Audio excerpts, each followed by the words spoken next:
Good morning, guys. Good morning. I am starting the day cutting some things on my laser machine. As I mentioned in the last episode, I meant to cut the airlift controller stand housing for the Polo, and I really didn't have time last night. I really appreciate many of you guys appreciating the hustle. This has been the first time I've ever really tried to document everything I'm doing at this capacity. Basically trying to document every step of the way on some of these cars, but also get the videos edited and uploaded basically every night.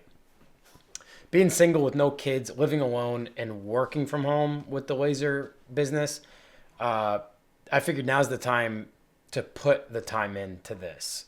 Because in the future, even when I'm traveling a lot, I don't have the time to sit and edit videos every single night, all night. I mean, I'm going to bed at 2 or 3 in the morning because editing these videos and getting everything to bounce down and upload and all that takes a little bit of time. So this is not an isolated thing. Everyone who's grinding on YouTube who doesn't have the income to pay somebody or a team to do all the video production does this.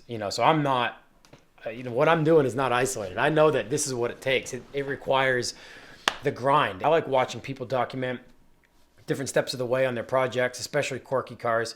That's the thing about what I'm doing, and what I appreciate a lot of people motivating me to do more of this on YouTube is I've always been into the weird oddball stuff, and I totally get that a lot of people want to see some of the weird oddball stuff kind of come together or just get some light shined on them. So that's what this channel basically is the weird automotive stuff that I like. So here we are working on a German spec Mark II Polo, Mark IIF Polo Coupe. That's going to be a giveaway car. And I want to make sure I mention that in every episode, just because I think June 1st, when I get back from Helen, Georgia, from Alpine Volkswagen with the Polo, I'm aiming for June 1st to be the beginning of the giveaway for this Polo. So basically, this car will be available to one of you guys, going to do a product giveaway. And as I mentioned in the last episode, all of the hard goods, key rings, mirror hangers, leather, wood, and acrylic merchandise that will be available in my web store, I make right here myself alone in my laser shop. So I'm hoping for plenty of work with the giveaway, but I know that there's a chance that I might shoot myself in the foot being a one-man operation. But I want to make sure you guys know that all the hard goods that you order on the web store to potentially win the giveaway, I make myself. Get my hands on everything. So that being said, starting the morning off working on the Airlift 3P controller mount that I'm putting in the Polo. So I'm going to get that cutting. I've got the wheels down in my father's shop out back. I mounted tires in the last episode. That was last night. So we're right back to working on another video. My plan for today is to get this thing cut and ready to go. I'll have to acrylic weld it together so I can take that to the shop with me. So while I'm there, I can get working on mounting the controller. I need to build the mount as well and figure out where that's going to actually mount to the car and where it's going to stand and where it's going to be in reach, which means I got to get the interior put back in after that. But I also want to test fit wheels. I have to test fit wheels because there are some front suspension fabrication issues that I ran into with my Ackerman angle and strut assembly offsets that I need the wheels mounted to make sure I know where I can make my measurement changes on the strut body, because I don't want to pull my strut body out on the car farther and then run into the inner lip of the wheel. So that's what I was waiting for with wheels. Otherwise, I would have tackled the front suspension sooner. Wheels are in, tires are mounted. We're getting there. I wish I was better at time management. I'm frantically scrambling around because we leave in about a week and a half. So let's get to work. So if you guys saw a few episodes back, a handful of episodes back now, I actually made one of these stands in both my Lada and the BMW 700. Now the one I made in the 700 was about a month or two ago, and it was right before we left for Riverside, Chattanooga with the BMW 700. So this is very similar to what I made in that car. And I like it because it stands free. You don't have to worry about it just laying around somewhere. But it makes it feel like it's a finished product for the controller. I've had a few cars where the controller just sits in the center console and you can just have it in your lap while you're driving, and that's cool. But if you guys have followed me on Instagram for a while, you know that I love putting air suspension controls in really weird, like period correct, but fitting pieces of the interior. So it's not just an air suspension controller, it fits the aesthetic of the overall interior. Some of you may remember in my 1960 Mercedes 220 SB Fintail, I hid the air suspension controls in a World War II era Argus 35 millimeter camera. And for a 1960 Fintail with a camera that was 15 years older than the car, it was a period correct aesthetic piece inside the car. But it actually operated the air suspension. In my 190, my Mercedes 190 that I had, while I had the Fintail, that was a 5-speed early model 190, I hid the air suspension controls in a 1970s Agfa camera as well. I had 2 cameras laying around, and so I used one for the Fintail, and the other one was laying around, and these were not usable cameras, they were broken. And so I used the other camera as the air suspension controller in the 190. Then later on, a few cars went by, I did some other like little hidden pieces in some other cars, but the other notable one after that was my Euro spec right-hand drive E23 7 Series BMW, where I hid the air suspension controls in a period correct car phone that was in the car as well. So that was one of my favorite ones. I'd always wanted to do that.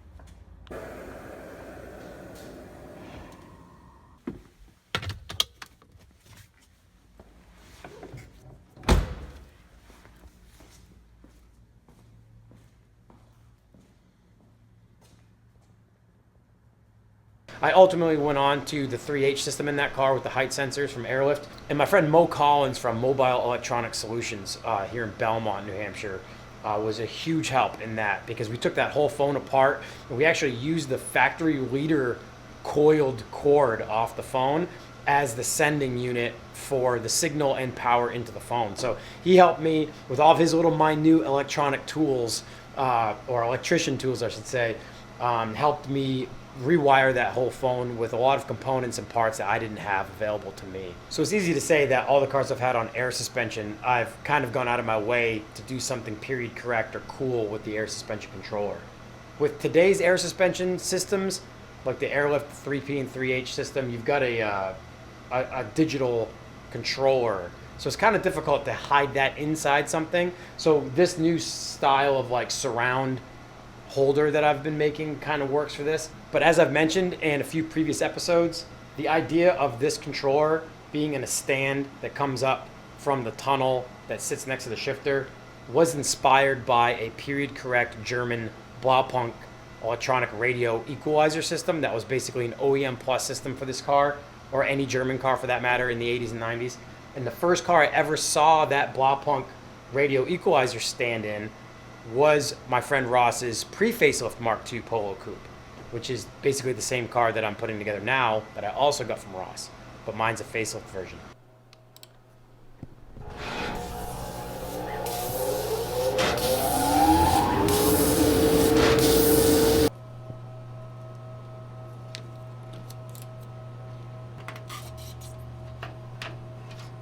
The top piece here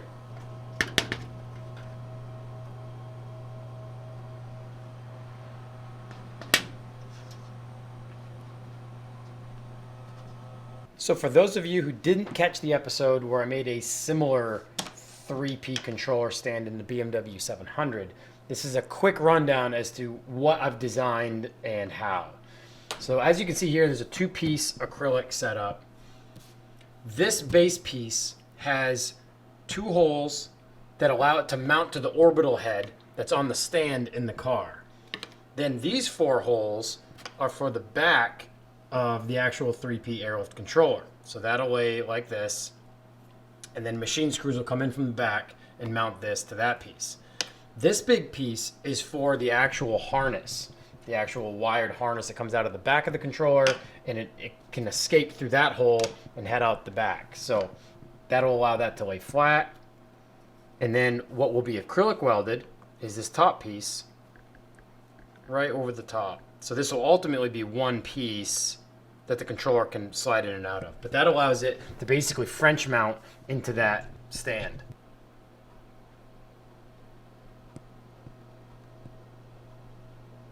So what I do after I peel this off is there's actually a third part, and it's the face, which I make out of the 2-color acrylic that I work with. And so that has like a skin that I acrylic weld to the face, and I can put colors or engravings on it. And I'm going to have the little Bag Riders logo and the Ludwick's Garage logo engraved on the face.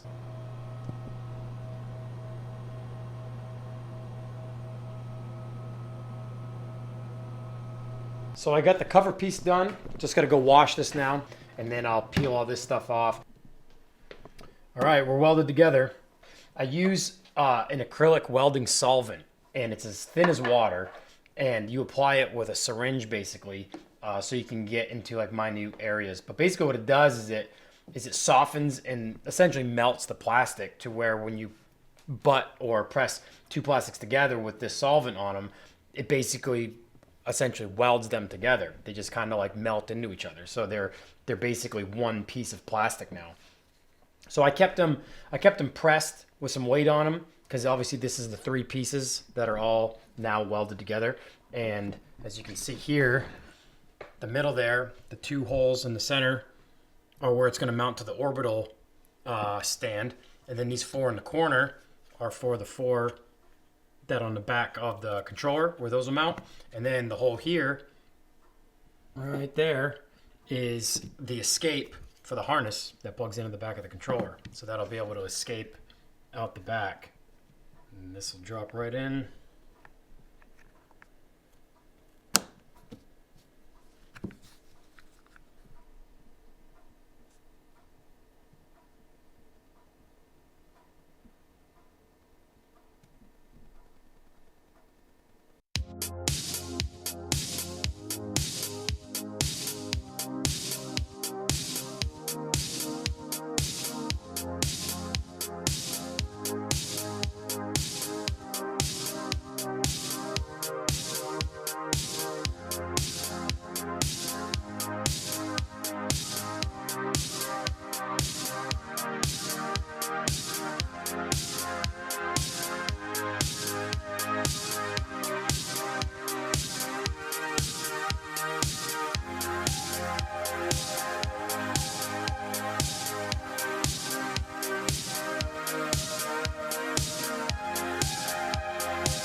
All right, so here's a quick look at the mount that I use to ultimately hold the controller and the housing I made for the controller. And it's made by Ram Mounts. Most of you guys have obviously heard of Ram Mounts. I mean, they make everything from cell phone holders to laptop holders and emergency response vehicles and all sorts of stuff. So basically this is a simple basic setup from them, where there's a base here. Obviously you've got a slotted mount, so wherever you bolt it, you can slide it, and it's positionable. And then here is a pinch bolt dropout for the actual rod itself. And then from there, you obviously make your bends and your contour to wherever you want it. And then obviously at the top here, you've got your orbital head, and that's got a series of different bolt patterns for whatever you're gonna mount to it. It's got a wing nut here to tighten the orbital head. And down here, it's got a pinch for a pinch bolt to go through to mount to the very top of the rod. So on the 700, I had a pretty aggressive bend, and in the Polo, I may have a similar style reach. And unfortunately, my vise is still in the box. I haven't even mounted it to the table yet. And a large part of why my workshop space isn't set up yet fully, well, there's 2 reasons. One is I've been so busy with this thing and the laser work that I haven't even taken a day to set up another work table and get things all sorted out. But 2 is there's kind of some big news coming sooner than later. And the YouTube, I mean, I know the YouTube channel isn't big or anything, so I'm not holding out to like surprise subscribers with news, but I'm not blowing any smoke with life changes at the moment, but there's some pretty big stuff for me personally on the horizon. And yeah, and I'll probably end up using Instagram or YouTube to make that announcement here pretty soon to obviously all my friends and people who I don't see on a daily basis. But anyway, that being said, I don't have my vise set up yet. So I've got some thick coated wire that I'm going to use as my template. I'm going to sit in the car and kind of figure out where I'm going to mount the base and then what my reach may look like. All right, so I've got a game plan. I think I've got a game plan for where I'm going to mount this. Once I got the passenger seat in, I realized there's hardly any room. I first started mocking things up for where I'd want the controller to ultimately stand behind the shifter to the side of it a little bit. I didn't have the passenger seat in there, and I thought I had way more room than I did.